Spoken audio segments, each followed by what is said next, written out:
What we have here is a 1964 Ferrari 330 GT 2+2 with matching numbers. This car has been sitting for a while.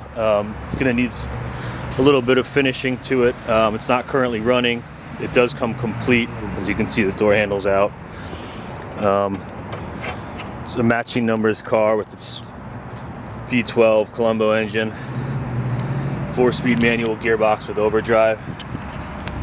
Very nice blue. Paint is pretty good on the car.